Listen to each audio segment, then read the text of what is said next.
Hello guys, welcome to my channel. আজকে চলে এসেছি আবার একটা নতুন রেসিপি নিয়ে। আর আজকের রেসিপিটার নাম হচ্ছে মাছের ডিমের বড়ার কাটলেট। মাছের ডিমের বড়া খেতে দেখবেন আমরা বেশ ভালোবাসি, তো সেটা কি আজকে একটু অন্যরকমভাবে বানানোর চেষ্টা করলাম, আর নামটাও সেজন্য অন্যরকমই।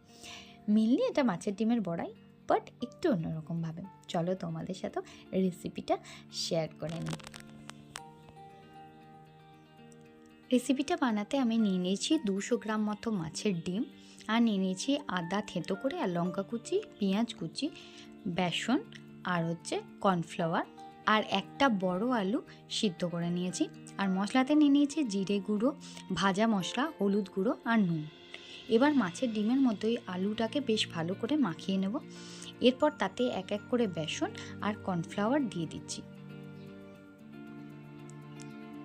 এগুলোকে বেশ ভালো করে মাখানো হয়ে গেলে তার মধ্যে সেই আদা থেঁতো করে রাখা আর লঙ্কা কুচিটাকে দিয়ে দিলাম, আর এর ওপর দিয়ে দিলাম পেঁয়াজ কুচি।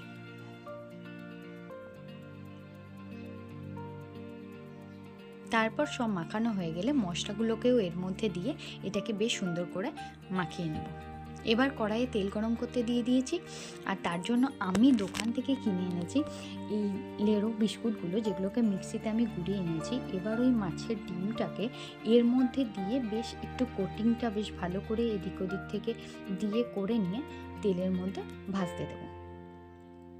মেনলি মাছের ডিমের বড়া এতটাই পাতলা সাইজের হয়, তুমি চাইলে শেপ দিতে পারো, তবে খুব একটা এটা ওটা শেপ করা যায় না। তো আমি মোটামুটি আমার মতো শেপ করে নিয়েছি, তোমরা চাইলে তোমাদের মতো করতে পারো। এবার এটাকে এপিট ওপিট বেশ ভালো করে লাল লাল করে সুন্দর করে ভেজে নিতে পারলেই কিন্তু একদম রেডি এই মাছের ডিমের বড়ার কাটলেটটা। ব্যাস, তো রেডি হয়ে গেল আমার মাছের ডিমের বড়ার কাটলেট। তোমাদের যদি অবশ্যই এইরকম ধরনের রেসিপি, আমার রেসিপিগুলো তোমাদের ভালো লেগে থাকে, তাহলে অবশ্যই লাইক, শেয়ার আর সাবস্ক্রাইব করতে ভুলো না।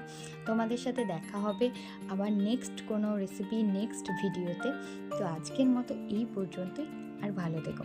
আর অবশ্যই কমেন্ট করতে ভুলো না এই রেসিপিটা তোমরা বাড়িতে বানানোর পর তোমাদের কেমন লাগলো।